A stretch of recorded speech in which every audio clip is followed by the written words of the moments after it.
Hello everyone, welcome to this channel आनेक education point. Myself Hina Takkar और आज हम बात करने वाले हैं कॉर्पोरेट अकाउंटिंग के बारे में।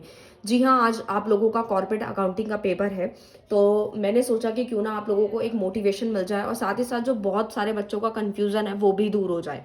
क्योंकि बहुत सारे बच्चों ने ऑनर्स वालों का पेपर देख लिया और वो उस चीज़ को लेकर घबरा रहे। मुझे कमेंट्स मैंने पढ़े, कुछ ही कमेंट्स थे जो कि कहीं ना कहीं उन्होंने पूछा मुझसे कि क्या वन शॉट बहुत सफिशिएंट है या हम बहुत अच्छे मार्क्स ला सकते हैं क्या वन शॉट करके, जो मैंने आप लोगों को वन शॉट प्रोवाइड किया है उससे अच्छे मार्क्स ला सकते हैं, या फिर इंपॉर्टेंट क्वेश्चन जो हैं वो करके जा सकते हैं, या फिर थ्योरी से पास हो सकते हैं या नहीं हो सकते। तो मैं आप लोगों को सब कुछ जवाब देने वाली हूँ। स्टार्ट करूंगी सबसे पहले। तो ये हम लोगों का बिल्कुल बिल्कुल ही न्यू पैटर्न है जो एनईपी के अकॉर्डिंग चल रहा है। तो पहली बार आपका पेपर कॉर्पोरेट अकाउंटिंग का कंडक्ट किया जा रहा है। इससे पहले का जो क्वेश्चन पेपर था वो मैंने ऑनर्स वालों का ऑलरेडी डाल रखा है अपनी प्लेलिस्ट के अंदर, कॉर्पोरेट अकाउंटिंग के अंदर। जिसने नहीं देखा उसको मैं, उन बच्चों को मैंने बहुत पहले से बोला था कि प्लीज़ वो पेपर जाके चेक कर लो, क्योंकि उसके अंदर ट्रू फॉल्स भी आए थे, साथ ही साथ थ्योरी भी आई थी।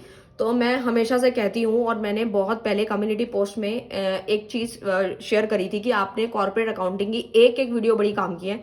अगर आपने वन शॉट देख लिया बहुत अच्छी बात है, लेकिन उसके अलावा भी बहुत सारी वीडियोस ऐसी होती हैं जो हमें देखनी होती हैं। अगर आपने नहीं देखी, टाइम बचा हुआ है, प्लीज़ जाके देख लो। कौन कौन सी गलतियां नहीं करनी है, पेपर कैसे अटेम्प्ट करना है, नहीं आता तो क्या करना है, सब कुछ बताया है ए से लेके जेड तक। वो जाके आप देख सकते हैं। पहला कंफ्यूजन तो ये दूर कर दिया मैंने आप लोगों का कि आप लोगों को वीडियो कौन कौन सी देखनी थी। वन शॉट के अलावा भी एक एक वीडियो बहुत काम की थी, वो नहीं देखी तो प्लीज जा करके देख लो। जो वन शॉट में सिलेबस है वो तो आपका वन शॉट में कवर हो जाएगा, बट उसके अलावा भी जो पेपर का पैटर्न है वो सब भी डिस्कस किया, तो वो जाके भी देख लेना था बहुत पहले से। अब बात ये आती है कि बहुत सारे बच्चों का कंफ्यूजन ये है कि मैम जो ऑनर्स का पेपर है बहुत डिफिकल्ट आया था। देखो एक चीज मैं आपको बता दूं, ये कॉर्पोरेट अकाउंटिंग है, लेवल थोड़ा हाई हो जाता है, तो क्वेश्चंस आज के पेपर में भी आपको डिफिकल्ट मिल सकते हैं, एंट्रीज मिल सकती हैं, लेकिन आपको किस तरीके से आंसर करना है it's totally depend upon you कि आपकी तैयारी कैसी है। अगर आपने बहुत पहले से तैयारी कर रखी है तो बहुत अच्छी बात है। जैसे अब शेयर्ड वेंचर वाले चैप्टर है, मैंने उन बच्चों का भी समाधान बताया था। जो वन शॉट बनाया वो मैंने उन उन बच्चों के पर्पज से बनाया कि जो एक दिन दो दिन या हफ्ता भर पहले भी पढ़ के तैयारी करके जाए तो आराम से पास हो सके और अच्छे मार्क्स स्कोर कर सके। देखो अच्छे मार्क्स अगर सच में ही लाना चाहते हो तो आप लोगों को बहुत पहले से मैंने कहा था कि प्रैक्टिस करना स्टार्ट कर दो। क्योंकि अगर आपने वन शॉट देख लिया, सब कुछ देख लिया, बट प्रैक्टिस के लिए तो आपको कोई ना कोई तो बुक या 10 ईयर फॉलो करनी है, करनी चाहिए थी, जो कि आप लोगों को कहीं ना कहीं एग्जाम तक अच्छे मार्क्स दिलवा देती है। तो ऑनर्स और प्रोग्राम में एक डिफरेंस होता है, ऑनर्स का पेपर थोड़ा हाई होता है प्रोग्राम के मुताबिक। तो आप लोग घबराए मत, मैं इतना लिख कर देती हूँ आप लोगों को कि अगर आपने सारे क्वेश्चन अटेम्प्ट करे, अब मान लीजिए प्रॉफिट एंड लॉस अकाउंट का क्वेश्चन आ जाता है और आपकी कोई एंट्री ऐसी है जिसमें आप फंस जाते हैं। अब जैसे होता कि आपने वन शॉट देखा लेकिन आपने हाथ से प्रैक्टिस करके उस क्वेश्चन को कभी नहीं देखा, सिर्फ वीडियो देखी है, तो आप लोगों को इतना तो समझ आ गया कि फॉर्मेट इस तरीके से, एंट्री इस तरीके से पुट करनी है।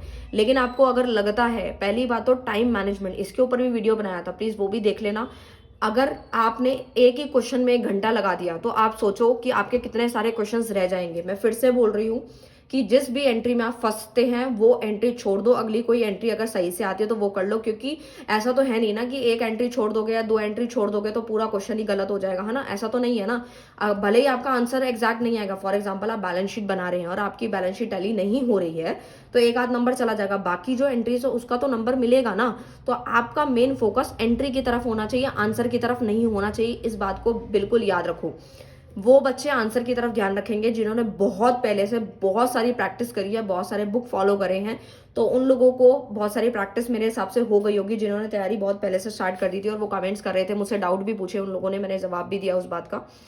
तो अभी जो फिलहाल के जो बच्चे हैं जिन्होंने थ्योरी कर लिया, देखो मैं यही बोलना चाहूंगी, जो बच्चों ने प्रैक्टिकल ज्यादा नहीं करे, हाथ से सॉल्व करके नहीं देखे, तो मैं उन लोगों को यही सजेशन दूंगी कि थ्योरी अगर आती है तो सबसे पहले आप लोग थ्योरी करें, और अगर प्रैक्टिकल में आपको फॉर्मेट अच्छे से आता है तो आप वो वाला क्वेश्चन भी ट्राई कर सकते हैं। लेकिन कोई भी क्वेश्चन छोड़ना मत, एंट्री सारी ही करना, जिसमें अटकोगे प्लीज उसको स्किप कर देना और आगे बढ़ जाना। ये नहीं है एक क्वेश्चन को लेके आप बैठे हो आधा घंटा वेस्ट करो, नहीं, प्लीज जाते ही टाइम मैनेज जरूर कर लेना कि इस क्वेश्चन को आपको इतनी देर देना है, इसको इतना देना है। अगर आपने ये कर लिया तो एटलीस्ट पास तो हो ही जाओगे, अगर आपने वन शॉट भी देखा है तो। ठीक है, तो थ्योरी का वीडियो मैंने अलग बनाया था जिसके अंदर सारे क्वेश्चंस करा दिए थे आप लोगों को थ्योरी के। बाकी रही बात आपके जो और थ्योरी के क्वेश्चन जो प्रैक्टिकल से बनते हैं, तो वो तो आपकी थ्योरी जो होती है अकाउंट्स की, वो कहीं ना कहीं आपके फॉर्मेट पे डिपेंड करती है। और जो मैंने प्लेलिस्ट में काफी सारे क्वेश्चंस बताए थे वो अगर आपने कर लिए होंगे तो डेफिनेटली उससे बाहर कुछ भी नहीं होगा, सब कुछ करवा दिया था मैंने। और उसमें जिसमें चॉइस आएगी तो चॉइस का कुछ कहा नहीं जा सकता, चॉइस कुछ भी आ सकती है, एग्जामिनर पे डिपेंड करता है वो क्या देना चाहता है, क्योंकि चैप्टर इस बार बहुत ज़्यादा है और जो वेटेज है वो भी डिपेंड करती है किस पे टीचर कितना देना चाहता है। बट आपको अपना बेस्ट देना है, सब कुछ करके ही आना है, छोड़ना कुछ भी नहीं है। अगर थ्योरी आती है अच्छे से तो पहले थ्योरी कर लीजिएगा, स्टार्टिंग की शीट पे कौन से क्वेश्चन करने हैं इसके ऊपर भी वीडियो बनाई थी, वो भी जाकर देख लेना, ताकि एटलीस्ट आप पास तो हो ही सके जो 1-2 दिन की तैयारी कर रहे हैं। लेकिन जिन्होंने बहुत पहले से तैयारी करी है उनको मैं एक ही बात कहना चाहूंगी, घबराना मत। अगर आप लोग कैलसी पे आपके पास कैलसी होगा, कैलसी अलाउड है, आप आराम से कैलकुलेशन कीजिएगा, हर एक चीज़ हो जाएगी। और अगर आपको लगता है जिन बच्चों को थ्योरी नहीं आती है या नहीं करना चाहते हैं तो वो स्किप कर सकते हैं, प्रैक्टिकल क्वेश्चन पे ज़्यादा ध्यान दें, बट टाइम मैनेजमेंट के साथ ही, ठीक है। तो सारे क्वेश्चंस हो जाएंगे मोस्ट प्रोबेबली, और मैंने हर चीज़ आप लोगों को करा दी है। सो मैंने आप लोगों को सब कुछ बता दिया है। अभी टाइम बहुत कम बचा है, जो भी बच्चों ने जो भी पढ़ाई करी है, जो भी फॉर्मेट्स हैं, फॉर्मूलेज हैं, वो प्लीज़ अच्छे से गो थ्रू कर लो। इस टाइम पे कोई भी नई चीज़ मत करो, कोई क्वेश्चन पेपर सॉल्व मत करो, कोई नई चैप्टर मत उठाओ, जितना पढ़ लिया सफिशिएंट है।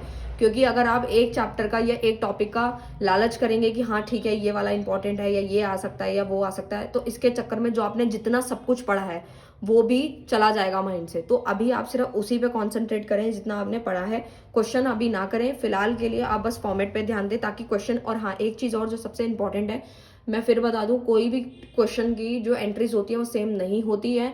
और रही बात आपकी सोल की बुक की, तो उसमें कुछ चांसेस हैं, आ भी सकते हैं सेम क्वेश्चंस, बट डिजिट अलग हो सकती है और नहीं भी हो सकती, वो डिपेंड करता है एग्जामिनर पे, वो क्वेश्चन पेपर किस तरीके से बनाना चाहता है। तो इस बारे में कुछ कहा नहीं जा सकता, बट हाँ ये है कि आप लोग एक बार थोड़ा नज़र मार के जाएं, सोल की बुक के जो क्वेश्चंस हैं उस पर थोड़ा नज़र डाल के जाएं। बाकी जो 10 ईयर है वो तो पहले से चली आ ही रही है, उसमें तो प्रीवियस पेपर है ही, अगर उसकी एंट्रीज देख सकते हो तो वेल एंड गुड है। सो मैंने आपको सब कुछ बता दिया है, हर एक चीज़ अच्छे से समझा दी है। फिर से ऑल दी बेस्ट बोलना चाहती हूँ, अच्छे से करके आना, छोड़ के कुछ भी मत आना, बहुत अच्छे से मार्क्स आ जाएंगे, पास भी हो जाओगे। सो मिलते हैं नेक्स्ट वीडियो में नेक्स्ट टॉपिक के साथ, तब तक के लिए bye bye, all the best, thank you so much.